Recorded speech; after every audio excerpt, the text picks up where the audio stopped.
Oke, assalamualaikum warahmatullahi wabarakatuh. Selamat datang kembali di channel Kang Faldo. Di sini mungkin agak sedikit berbeda kontennya karena gue mau ngasih sedikit tutorial buat kalian para amatir yang sama kayak gue.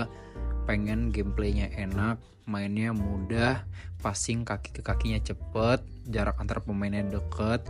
Kalau mau counter attack, umpan terobosan juga bisa. Gue punya satu formasi dan gameplay yang enak banget buat kalian cobain. Let's go, langsung aja. Tapi sebelum itu di subscribe dulu channel gue supaya gue semangat ngontennya. Oke, langsung aja ya. Nah, bisa dilihat di sini ini adalah squad utama gua ya. Udah banyak nih pemain yang ratingnya tinggi-tinggi. Hai, canda. Oke, langsung aja nih. Pertama kita mulai dari pelatihnya dulu nih ya. Nah, untuk pelatih sebisa mungkin kalian usahain pilih pelatih yang harganya mahal ya, yang pakai koin kuning gini belinya gitu, bukan yang pakai koin biru, oke? Nah, selain memang harganya mahal, ya secara kualitas juga dia bagus banget. Contohnya nih kayak gua beli pelatih Steven Gerrard ya.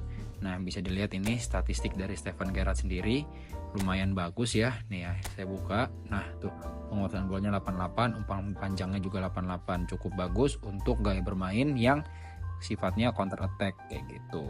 Oke. Dan pemain kuncinya juga dia pemain tengah ya. Kalau kalian pilih pelatih yang di sini bukan yang gak bagus, tapi ini hanya pelatih kelas common aja, kelas standar aja yang rate-nya itu nggak sebagus ketika pelatih-pelatih yang eksklusif dengan koin kuning itu belinya. Nah, buat kalian yang suka main bola-bola cepet ya, pakai formasi 4-4-2 dengan gaya bermain penguasaan bola itu pas banget. Kenapa? Karena jarak antara pemainnya deket banget nih dan cocok juga sama gaya kepelatihan Steven Gerrard. Bisa dilihat ya, mode penguasaan bolanya 88. Jadi, buat kalian yang pengen bermain passing kaki ke kakinya cepet ya, terus suka main back pass, terus suka main terobosan. Nah, gaya permainan ini dengan formasi seperti ini juga cocok banget nih buat kalian. Misalnya nih, terus gue juga setting untuk serangannya ketika lagi ada penyerangan, gue tempatin satu pemain bertahan yaitu si Alessandro Bastoni. Jadi ketika pemain gue pada nyerang semua ke depan, gue nyisain satu pemain di belakang nih, setidaknya dia untuk menjaga pertahanan paling belakang lah gitu. Terus ketika gue lagi diserang, gue meninggalkan satu target untuk serangan balik, yaitu si Kylian Mbappe. Jadi ketika gue lagi diserang, semua pemain gue berusaha untuk nutupin area yang diserang. Tapi Kylian Mbappe tetap ada berada di area pertahanan lawan, sehingga ketika counter attack si Mbappe bisa langsung berlari ke gawang lawan gitu. Jadi skema untuk ketika kalian mau main penguasaan bola tapi juga pengen counter attack, guys. Nah, selain itu di sini kan dia juga kan punya keahlian umpan panjang ya. Nah, keahlian umpan panjang ini juga bisa dimanfaatin dengan memanfaatkan CMF yang bagus. Kayak gue di sini punya Kevin De Bruyne ya, rate-nya 100. Jadi buat umpan-umpan panjang dia cocok banget kayak gitu, teman-teman. Supaya ketika kalian lagi nyerang itu punya banyak opsi pilihan untuk penyerangan, di sini ya kita ke bawah ada namanya pemain yang ikut menyerang kedua. Kalau lihat kan di sini kan cuma ada Kylian Mbappe dan Neymar nih, cuma ada dua penyerang. Nah, kita tambahin satu nih penyerang kedua ya sebagai second strikernya untuk sebagai backup ketika Mbappe belum siap atau Neymar masih berada di pinggir gitu. Nah, untuk di sini kita taruh satu second striker nih. Misalnya kita taruh si siapa ya di sini ya. Nah, Michael Antonio nih, Michael Antonio dengan rate 98 nih, bagus nih untuk dijadiin sebagai second striker, nge-backup Mbappe ketika dia lagi nyerang gitu. Nah, jadi ketika si Mbappe nyerang, di sampingnya itu nanti ada si Michael Antonio yang nge-backup seperti itu, teman-teman. Kalau dilihat juga nih ya, si Michael Antonio ini sendiri ya secara rate permainan dia 92 nih, tapi ketika dimasukin sebagai second striker dia lumayan jadi 96. Nah, jadi nanti posisinya itu dia bakal di belakang Mbappe terus kayak gini nih saat penyerangan kayak gitu. Begitupun dengan si Neymar. Neymar juga nanti akan berada di dekat Mbappe, di sisi kirinya Mbappe seperti ini, nempel terus gitu ketika proses penyerangan.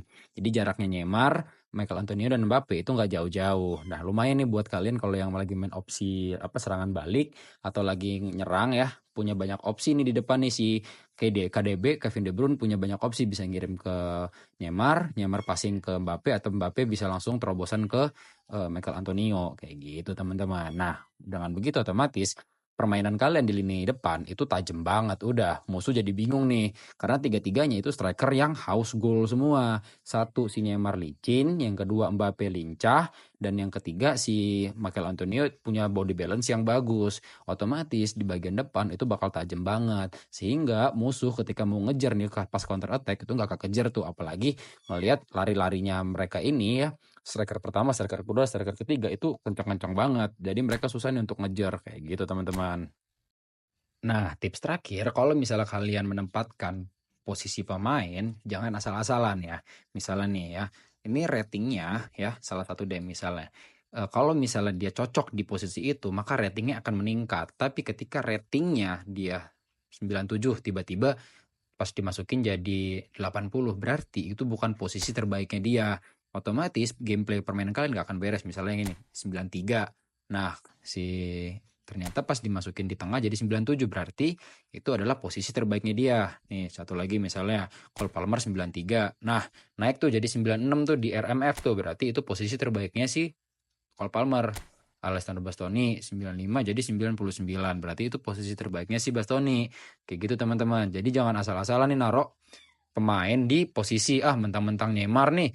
Neymar bagus nih, dia striker, taruh di depan. Otomatis kalau Neymar taruh di depan nanti ratingnya bakal turun.